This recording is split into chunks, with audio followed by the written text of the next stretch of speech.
मालूम है माननीय मुख्यमंत्री जी इस वक्त बिहार के विभिन्न राज्यों विभिन्न जिलों का प्रगति यात्रा कर रहे हैं और हर जिले में जाकर कुछ तोहफे दे रहे हैं। और पिछले दिनों में भी इन्होंने समाधान यात्रा किया था और हम लोगों ने उनके समक्ष कुछ इस इलाके की समस्याओं को रखा था।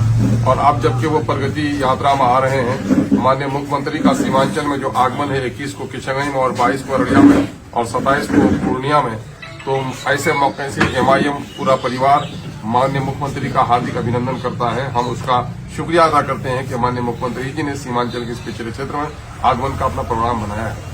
माननीय मुख्यमंत्री जी से हम आग्रह करना चाहते हैं कि माननीय मुख्यमंत्री जी जातीय आधार गणना की रिपोर्ट, सरकारी रिपोर्ट, गैर सरकारी रिपोर्ट के तमाम तरह आकलन के आधार पर सीमांचल का हिस्सा सबसे ज्यादा पिछड़ा है, सबसे ज्यादा बेरोजगार है, बाढ़ से सुखाड़ से सबसे ज्यादा प्रभावित है, कल कारखाने नहीं होने की वजह से मजदूरों का पलायन सबसे यहाँ ज्यादा हो रहा है, बाढ़ के होने से कटाव की स्थिति यहाँ पर बनी हुई है। इसलिए माननीय मुख्यमंत्री जी आपके आगमन के मौके से हम लोग चाहते हैं कि हमारी प्रगति किन चीजों से हो सकती है उसकी ओर आपका ध्यान आकृष्ट करना चाहते हैं। सबसे पहला मसला तो ये है कि यहाँ घनी नदियां हैं और घनी नदियों पर पुल नहीं है, इसलिए डोक, कनकई, परमान, बकड़ा जैसी नदियों में हर एक 5 किलोमीटर पर पुल का निर्माण कराया जाए। महानंदा के हर एक 10 किलोमीटर का पुल का निर्माण कराया जाए। आपने हमें महानंदा के लिए एक पुल दिया है कानकी में, उसके लिए हम धन्यवाद करते हैं, लेकिन कुट्टी घाट पर भी पुल बनना चाहिए। खारी और खरखड़ी घाट में भी डोक में पुल के निर्माण की आवश्यकता है। निसंदरा और मटियारी में भी कनकई में पुल का निर्माण होना चाहिए। दल्ले गांव में पुल लटक रहा है, उस पुल के अधूरे निर्माण का काम पूरा होना चाहिए। इसी तरह से पूर्णिया जिला के दास नदी में, कनकई नदी में, सिमल बारी घाट में पुल के निर्माण की अत्यंत आवश्यकता है। और परमान नदी में भी कम से कम 3 से 4 जगहों पर, बलवा घाट में, रसेली घाट में पुल के निर्माण की आवश्यकता है और इसका निर्माण जरूर आप कराएं। साथ ही आपसे मेरा निवेदन यह है कि बिहार में एक लंबे अरसे से प्रशासनिक सुधार का काम नहीं हुआ है। कहीं 5 पंचायतों का ब्लॉक है और कहीं 25 पंचायतों का ब्लॉक है। और हमारे किशनगंज जिला में और पूर्णिया में नए ब्लॉक बनाने की नितांत आवश्यकता है। इसलिए किशनगंज में पहाड़कट्टा को, कुआखाली को, हजरतगंज कन्हियाबाड़ी को नया आप प्रखंड का ऐलान कीजिए और साथ ही आप प्रखंड का ऐलान कीजिए। ये सब डिवीजन का जो पिछले दिनों से मुतालबा है कि ठाकुरगंज को सब डिवीजन बनाइए और आप सब डिवीजन बनाइए बहादुरगंज के, ये सब डिवीजन बनाने का ऐलान करिए। और अमोर वैसा अंतर्गत आपका पहले से प्रस्तावित है बारा ईदगाह को और मजगमा को प्रखंड बनाने का ऐलान कीजिए। काफी कठिनाई लोगों को हो रही है। अब इस वक्त हमारे यहाँ 60-70 किलोमीटर की दूरी पर डिग्री कॉलेज है। आप कहते हैं बेटी पढ़ाओ बेटी बचाओ, बेटियां 70 किलोमीटर दूर कैसे जाएंगी? आप हर एक प्रखंड स्तर पर, आपने पहले अनुमंडल स्तर पर दिया था, सीमांचल का क्षेत्र पिछड़ा है, इसलिए तमाम तरह आप प्रखंडों में आप डिग्री कॉलेज हमें देने का काम कीजिए। कटिहार में आबादपुर को ब्लॉक बनाइए।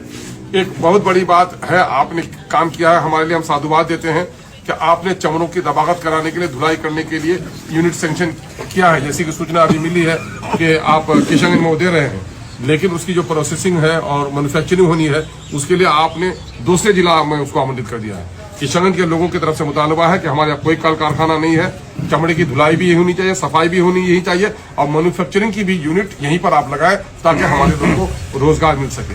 हम आपसे ये भी आग्रह करते हैं कि BEd कॉलेज हमारे यहाँ नहीं है, हमारे यहाँ BEd कॉलेज की स्थापना किया जाए। और आपने ऐलान किया है कि तमाम तर जिलों में हम मेडिकल कॉलेज खुलवाएंगे। प्राइवेट मेडिकल कॉलेजों में लोगों का सही तौर पर उपचार नहीं हो पाता है और ये इलाका सबसे ज्यादा बीमार है। आपने पूर्णिया में मेडिकल कॉलेज दे दिया है, हम उसके लिए साधुवाद देते हैं, लेकिन किशनगंज में, अररिया में और कटिहार में अब तक गवर्नमेंट मेडिकल कॉलेज आपने नहीं दिया है। यहाँ पर गवर्नमेंट मेडिकल कॉलेज हमारा देने का काम कीजिए। और हर एक प्रखंड लेवल पर आपने पहले भी ऐलान किया था कि हम ITI के सेंटर स्थापित करेंगे ताकि नौजवानों में कुशलता है और वो रोजगार से जुड़े। तो आपने अब तक ये काम नहीं किया है, अब ये काम कीजिए। और साथ ही ये बात भी कहेंगे कि माननीय मुख्यमंत्री जी इस वक्त पूरे देश का माइनॉरिटी आपकी तरफ टकटकी बांध कर देख रहा है। आपने माइनॉरिटी के लिए काम किया है, हम इनकार नहीं करते, लेकिन बीजेपी के साथ आप रहकर काम कर रहे हैं। कुछ मुश्किलें आपको हो रही होंगी, लेकिन आपसे गुजारिश है कि पूरे देश का मुसलमान चंद्रबाबू नायडू और आपको उम्मीद भरी नजरों से देख रहा है कि वक्त जो बिल 2024 है उसके आप समर्थन में हैं या उसके अपोज में हैं। अब तक आपने कई ऐसी चीजें हुई हैं जिससे मुसलमानों को आहत हुआ है। लेकिन हम ये आपसे गुजारिश करेंगे कि आपने कब्रिस्तानों की घेराबंदी की है, आप 8000 कब्रिस्तानों की घेराबंदी की है, लेकिन यहाँ पर 1200 कब्रिस्तान ही नोटिफाइड है। तो जो इस तरह से वक्फ बाई यूजर का मसला है, इसमें बड़ी घटना हो रही है। तो इसलिए आप कम से कम वक्फ बिल 2024 को रोकवाने का काम कीजिए।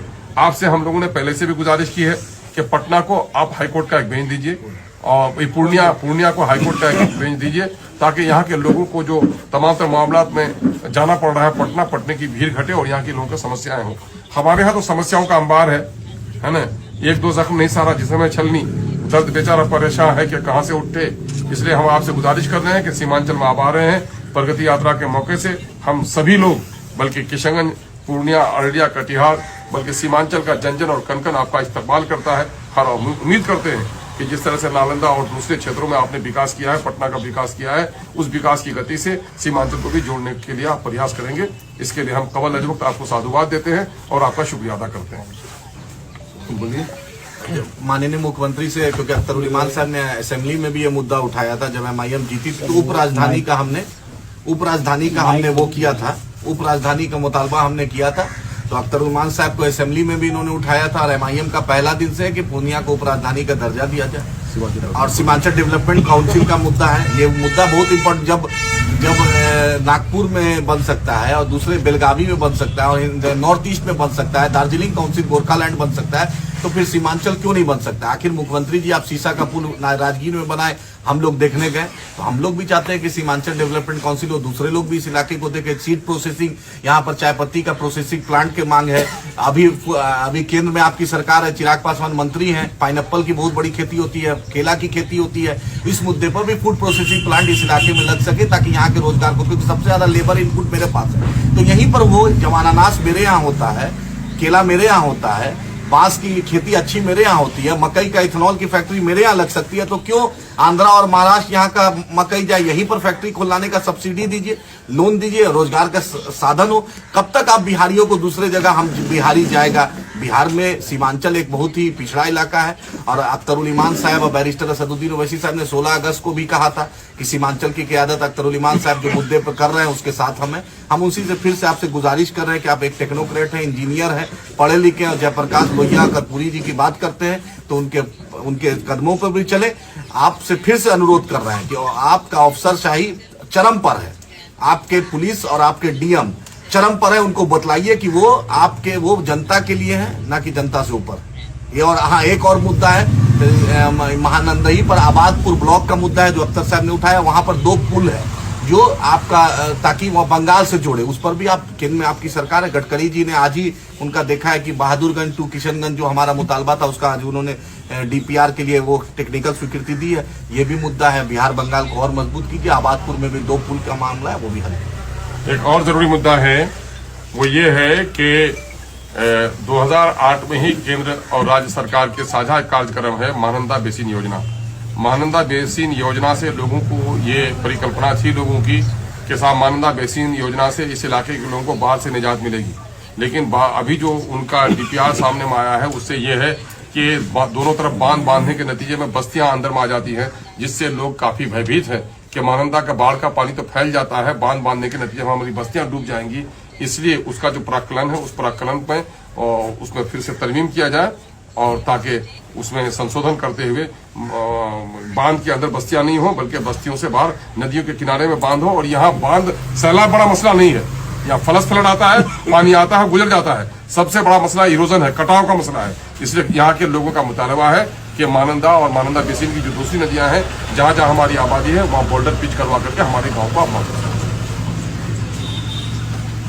अभी पत्रकार बंधु हमारे साथ मेरे पार्टी के मुर्शिद साहब हैं, सीमांचल प्रभारी सीमांचल के मुर्शिद साहब अररिया जोकी से ये हसनैन साहब हैं, हैबर भाई जिला अध्यक्ष है, मेरे मुफ्ती साहब पार्लियामेंट्री बोर्ड, मेरे कोषाध्यक्ष, मेरे युवा साहब, मेरे स्टेट के यूथ के जनरल सेक्रेटरी मौसूम रजा साहब, ब्लॉक अध्यक्ष तौसीफ साहब, सभी लोग हैं। और सबका हम शुक्रिया कि नया साल है, ये मुद्दा आपका भी है। इस मुद्दे को नीतीश जी के सामने रखिए मजबूती से कि उठे और ताकि हम लोग को आसानी मिल सबको